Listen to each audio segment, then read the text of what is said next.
The route is yours, mapping out a group ride, a solo ride, and the road of your life. Welcome back to Hot Flashes and Horsepower, the podcast for women who live life with the throttle wide open. I'm your host, Shell, road name Passout, and today I'm asking the question, where are we going? There are two types of motorcycle riders. There are people who say, let's just get on the bike and see where we end up. And then there are people like me who want to know, where are we going? How far is it? Where are we getting gas? Where are we eating? What roads are we taking? What's the weather doing? And approximately what time are we going to get there? And honestly, I think it's a pretty good metaphor for life because some of us spend our entire lives planning. We plan our careers, we plan our weddings, we plan for our kids, we plan vacations, we plan retirement, we plan what we're going to do when the kids graduate. We plan what we're going to do when we finally have time for ourselves. And then one day we wake up and we're in midlife and we realize, wait a minute, I spent a whole lot of time planning a life, but did I actually plan the life I wanted? And that's what we're talking about today. We're going to talk about something very practical, how to plan a motorcycle route for a group ride, for a solo ride, how to choose roads, how to figure out fuel, how to plan stops, how to build in contingencies, how to communicate the plan, and how to know when to throw the whole plan out the window. Because the funny thing about motorcycles is that route planning teaches us something important about life. You got to have a destination, but you also need to understand that the road between here and there isn't always going to look the way you expected. Sometimes you take the scenic route. Sometimes you miss a turn. Sometimes there is construction. Sometimes the road is closed. Sometimes the weather switches up on you. And sometimes your motorcycle says, not today, ma'am. Nope, we are not doing that today. And sometimes you realize you don't even want to go where you originally planned. And that's okay too. So today, we're going to plan a ride and maybe plan a life while we're at it. Let's start with the most obvious question, the destination. Where are you going? When I plan a ride, I don't start with which road should I take. I start with what is the destination. Maybe we're riding from Phoenix to Nogales. Maybe we're heading up to Prescott. Maybe we're riding to a restaurant 150 miles away. Maybe we're doing a multi-state trip.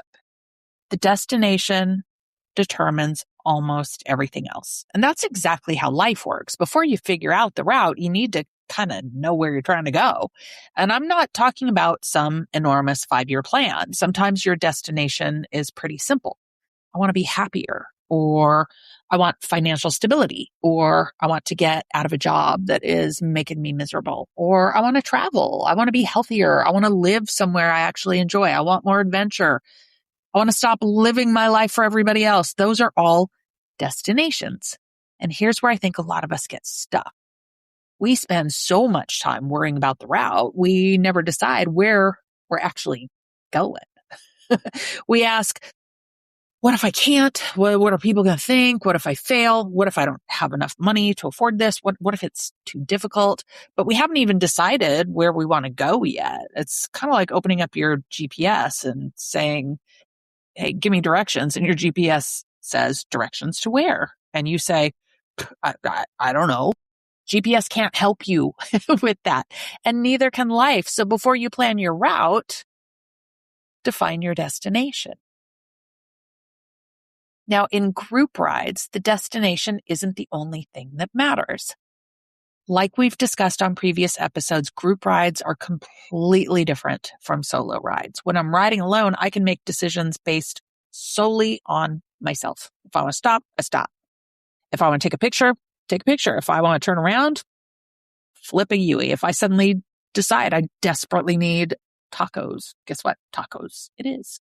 But with a group, you have other people, different motorcycles, different experience levels, different fuel capacities, different comfort levels, different physical abilities, different ideas about what constitutes a reasonable bathroom break. And suddenly route planning becomes less about what's the fastest way to get there and more about what's the best way to get everyone there safely. And that's a very different question.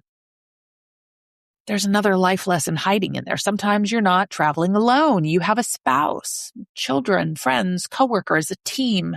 aging parents, people who depend on you. And sometimes your decisions have to account for the people making the journey with you. And that doesn't mean abandoning what you want. It means understanding the people who are coming along for the ride with you. So know your riders. Before planning a group ride, there's some things I want to know. Who's coming? What are they riding? How much experience do they have? What's their fuel range for their unique bike? Are there riders who are uncomfortable riding at night? Does anyone have physical limitations? Does anyone need more frequent breaks? Are there new riders? Are there people who don't handle the heat well? And this is where leadership comes in, because the person planning the route is not just picking roads. They're taking responsibility for the experience. My club road captain is phenomenal at this. She does an amazing job of really considering everybody who's going to be on a group ride and making plans for us to be able to move together successfully and safely. It's not always an easy job. And you don't plan a 350-mile day through remote desert the same way that you'd plan a 100-mile brunch ride. And that's true in life as well. You cannot build a life plan based entirely on your own capacity if you have other people depending on you. But here's the other side. You also can't build every plan around the person with the lowest tolerance for discomfort. That's where leadership gets complicated. You have to find the balance between challenge and accessibility. And that's a skill worth learning everywhere. Now, one of my favorite things about route planning is breaking a long ride into smaller sections. Let's say we're riding 300 miles tomorrow.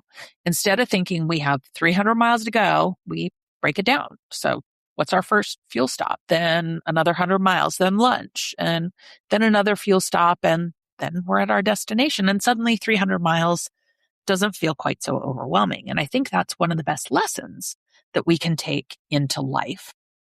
Sometimes the reason a goal feels impossible is because we're staring at the entire distance. Losing 50 pounds, changing careers, paying off a massive debt, moving to another state, starting a business, writing a book, building a podcast, leaving a relationship, going back to school, traveling alone, whatever it is. If you're solely looking at the destination, it can look enormous. So break it into segments. You don't need to figure out the next 300 miles. You need to figure out what's my next stop. Maybe that's updating your resume. Maybe it's making one phone call. Maybe it's opening the savings account. Maybe it's researching the city you think you want to move to. Maybe it's simply admitting, I'm not happy. That's a stop. And once you reach it, then you figure out the next one. Now, as someone who comes from an education background, I feel in many ways that this is something that's second nature to those of us who are kind of teachers at heart. Taking a big assignment, taking a big project, and helping the people around us see how to break it down into manageable, smaller tasks. That's exactly the goal that we're aiming for here. Now, fuel stops aren't optional. Let's talk about fuel, because fuel planning is one of those things that sounds so boring until you run out of fuel. And running out of gas on a motorcycle is no fun, especially when you're riding with other people. I do not want my group riding until the last person with the smallest tank is running on fumes. Honestly, a lot of the time, that would be me.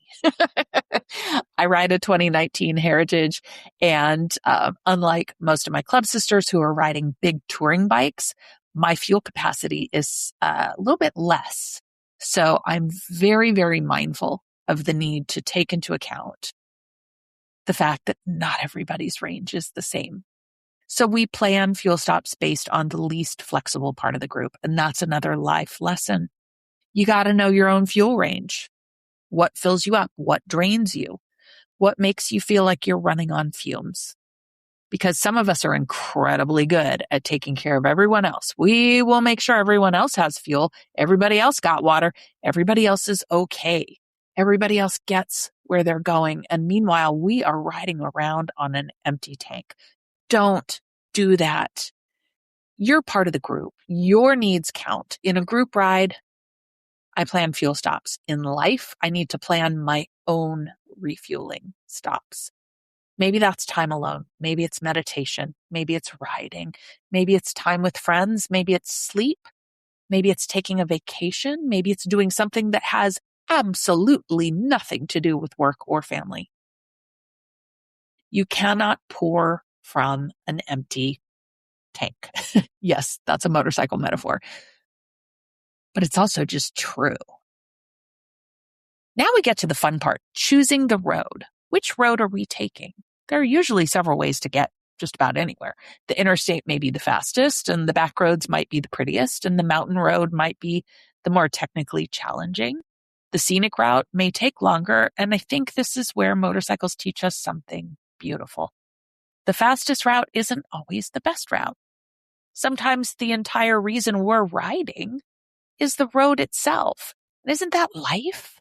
We spend so much time trying to optimize everything. Fastest career progression, fastest way to lose that weight, fastest way to make some money, fastest way to get somewhere. And sometimes we're so focused on efficiency that we miss the experience. We miss the view. We miss the people. We miss the little town, the roadside diner, the unexpected conversation, the sunset, the story. Sometimes the scenic route isn't wasted time. Sometimes the scenic route is the whole damn point. Now check the road before you ride it, sisters. Before I'm taking a group of women down a road, I want to know what we're getting into. What's the surface like? Is there a shit ton of potholes? Is the road well paved? Is there construction? Are there steep grades? Are there hairpin turns? Is there limited cell service? Are there long stretches without fuel? How about the weather? Are there seasonal closures? And this is where tech is your friend. Use your GPS, use mapping apps. Check road conditions, check weather, look at satellite imagery when you're unsure, and if possible, look at recent rider reports, because a road that looks perfect on a map may look real different in real life. And again, same thing goes for life.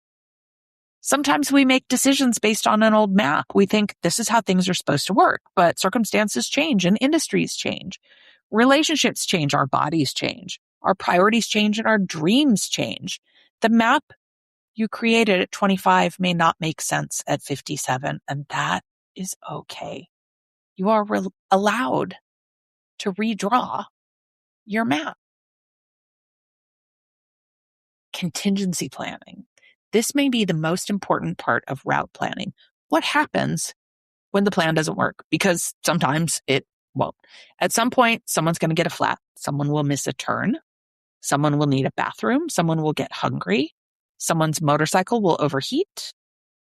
The weather will change. The road will be closed. Someone will say, I thought we were turning back there. So I always want a plan B. Maybe there's another gas station. Maybe there's another restaurant. Maybe there's an alternate route. Maybe we cut the whole ride short. And here's the key. A contingency plan isn't admitting that your original plan is doomed to fail. It's acknowledging reality. Life works exactly the same way. You can plan your career and plan your finances, plan your retirement, plan your move, plan your future, but life is going to throw a road closure at you. The question isn't, how do I prevent anything from going wrong? You just can't. Question is, what will I do when it does? That, my friends, is resilience. Communication is part of the route. When I participate in a group ride, everybody's got to know the plan, not just the destination, but the plan. Where are we stopping? How far between stops? What happens if someone gets separated? What happens if someone has a mechanical issue? Who's leading? Who's sweeping? Where do we regroup? What happens if someone needs to leave early? And I think this is one of the biggest relationship lessons in route planning. People do better when they know what to expect. That applies to marriages, friendships, work, families, teams. You don't have to control everything, but communication prevents a whole lot of unnecessary chaos. Now let's flip this completely. Solo riding. You are the group. You're riding alone. There is nobody behind you, nobody in front of you, no group leader, no sweep, no one else to consider. That can be incredibly freeing. But you also have to become more intentional. Before you leave, you got to know, where are you going? Where are you stopping? Where are you getting fuel? Where are you staying? What roads are you taking? What does the weather look like? And who knows where you are? But here's the beautiful part. When you're riding alone, you get to change the route. Maybe you plan to go north, but you discover an amazing road heading east. Go. Maybe you plan to stop for lunch at noon, but you're having an incredible time. Keep riding. Maybe you reach a town and realize that I don't want to go any further today. Cool. Find a hotel. That's one of the great freedoms of solo riding, and perhaps that's something many women need to rediscover in midlife. You are allowed to change the route. You can reroute. So let's bring this all back to life. When you are planning a motorcycle ride, you need a destination. You need a route. You need fuel. You need rest stops. You need to understand the terrain. You need to know who's traveling with you. You need a plan B, and you need to know when to abandon the plan altogether. And life, pretty much the same thing. Maybe you've spent years following a route someone else helped create.